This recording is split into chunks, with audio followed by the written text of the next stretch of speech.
So hello sa mga ka-J-Vlog, welcome ulit sa panibagong video. And for today's video, let's try to compare mga budget smartphone today. Requested din to ng mga ibang mga viewers.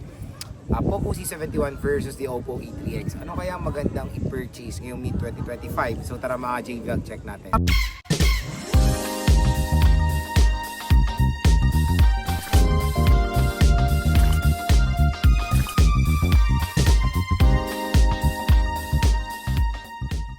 Marami ring nakikita ko sa comment section na Lods, i-compare mo naman yung bagong Poco C71 sa napakabentang Oppo A3X. So again, when it comes sa presyo kasi ng mga smartphones, na tipo sila nagkakalayo.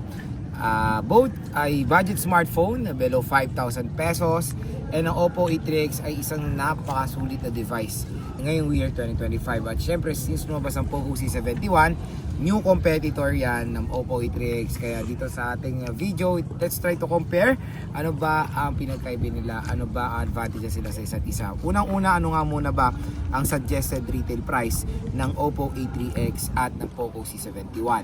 So first, the Poco C71 SRP po to again, telling the SRP.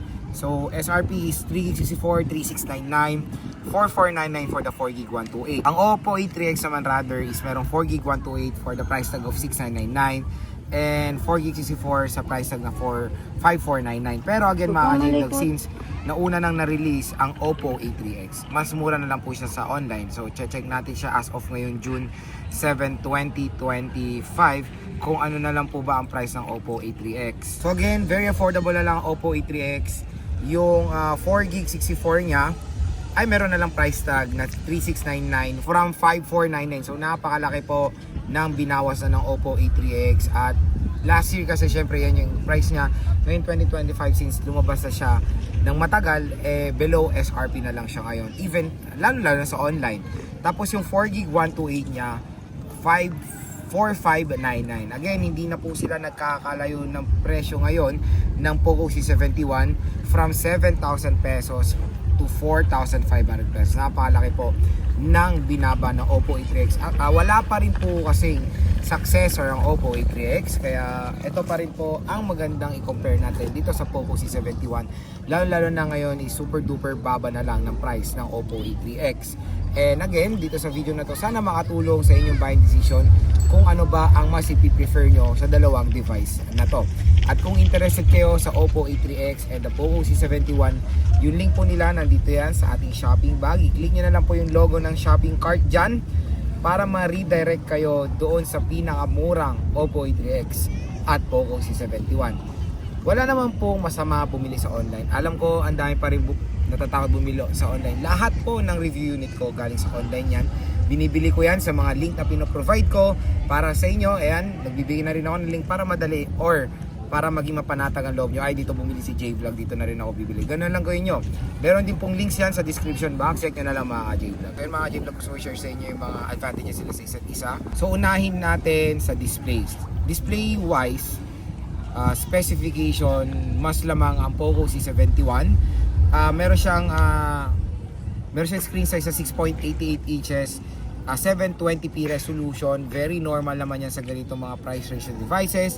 Ang maganda kasi sa Poco C71, sa kanyang price tag na 3 to 4,000 pesos ay naka 120Hz. I think yan na rin yung bago rin naman sa mga budget smartphones today na lumalabas ngayon is 120Hz na instead doon sa Oppo A3X na merong 90Hz last year. Tapos ang Oppo A3X, very standard din naman ang kanyang screen size sa 6.67 inches. So for me, marami rin kasing mga consumers ngayon ang mas pini-prefer ang large screen na meron pong mapoprovide ang Poco C71. So for me, screen size, mas better Poco C71 and even a refresh rate. Next mga ka-J-Vlog sa chipset for me, I'll go for the Oppo A3X. Kasi maraming consumers ang mas ipiprefer pa rin all the way ang Qualcomm Snapdragon chipset. So meron pong Qualcomm Snapdragon chipset ang Oppo A3X, Qualcomm Snapdragon 6S Gen 1. Kaya sa mga consumers na mas ipiprefer ang Snapdragon, go for the Oppo A3X. Hindi rin naman po mabagal ang ipo-provide ng Poco C71 which is the Unisoc 7250 with an octa-core CPU na merong clock speed na up to 1.8 GHz and sa GPU niya is Mali G57. When it comes sa clock speed din, mas lamang din Oppo A3X, Qualcomm's octa-core CPU with a clock speed of 2.1 GHz. So both smartphone na hindi naman po mabagal ang chipset na mapo-provide niyan.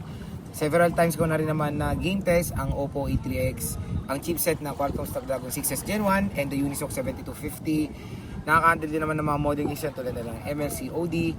Pero again, for me, comparison natin dito sa dalawang device na to, I'll prefer the chipset of the Oppo A3X. Next mga J-Vlog, camera. Main camera of the Poco C71 is 32 megapixel.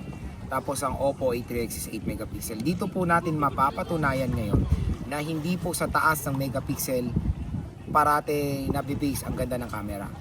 Kasi na camera test natin, both smartphones, parang to be honest, mas maganda pa ang mapo-provide na camera ng Oppo A3X na merong 8 megapixel compare sa Poco C71 na merong 32 megapixel. Medyo disappointing sa part ng Poco C71 yung kanyang camera.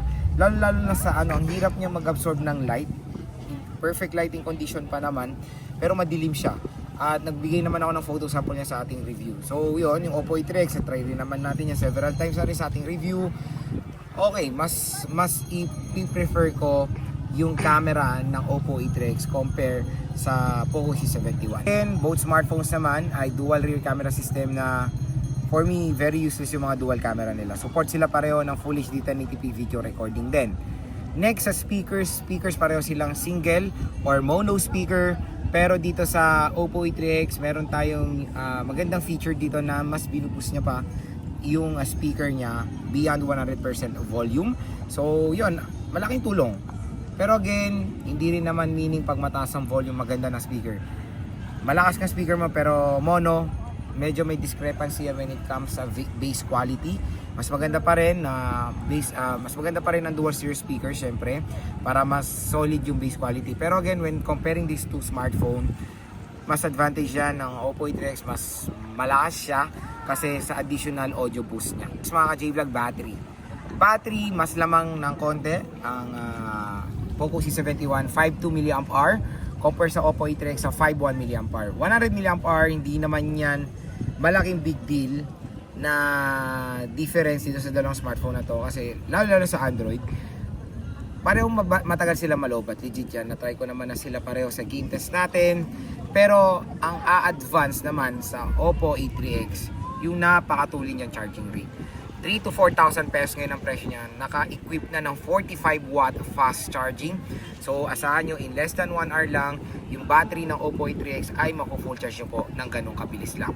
So yun naman, for me, yes, lamang nga ang Poco C71 sa battery, mas mabagal naman ang charging rate niya na 15 watts, diba? So for me, I'll go na merong 5.1 tapos 45 watt fast charging rate. Kaya panalo sa side na yan ang Oppo A3X. At ang pinakalas mga next naman sa RAM.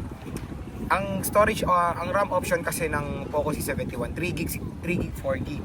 Sa Oppo A3X, lahat 4GB yan. So syempre wala na tayong option sa 3GB, mas better 3,000 plus. And again for the Poco C71, 3,000 yan. Pwede pa makuha natin ng 2 plus. Kung ganun din naman, few hundred of pesos, I'll go for the 4GB of RAM. Mas importante pa rin all the way ang RAM or physical RAM compared sa extended. Sabihin nila, okay lang 3GB, extended naman siya hanggang 8GB of RAM. Yes, totoo. Up to 8GB of extended RAM. Extended RAM is not a big help naman talaga yan. Lalo na pag gaming. Okay siya for multitasking, ganun lang. Pero performance wise pa rin ng smartphone, parati nyo pa rin titignan ang physical RAM or yung hardware mismo. Kaya mas okay pa rin ang RAM option ng Oppo A3X. So yun mga ka-J-Vlog, so far yung mga advantages sila sa isa't isa. Hopefully nakatulong ito sa mga sinabi ko sa inyo kung nagde-decide kayo between dito sa dalawang smartphone na to. And kung interested kayo, i-click nyo na lang po dito sa shopping bag natin, yung icon ng shopping bag, yung mga links sila, add to cart nyo na, lalo na sale po, makukuha nyo po ng mas mababa or sobrang mura lang, Oppo A3X. So yun mga ka-J-Vlog, ang pinaka main question, Lods, ano ba ang magandang mo sa amin, i-recommend mo sa amin? To be honest, when it comes sa specs, pag SRP usapan talaga, ang mahal lumabas na itong Oppo A3X. Pero syempre, i-compare natin siya sa latest price niya. Pareho, halos hindi po sila nagkakalayo ng presyo. 3 to 4,000 pesos ang kanilang price range.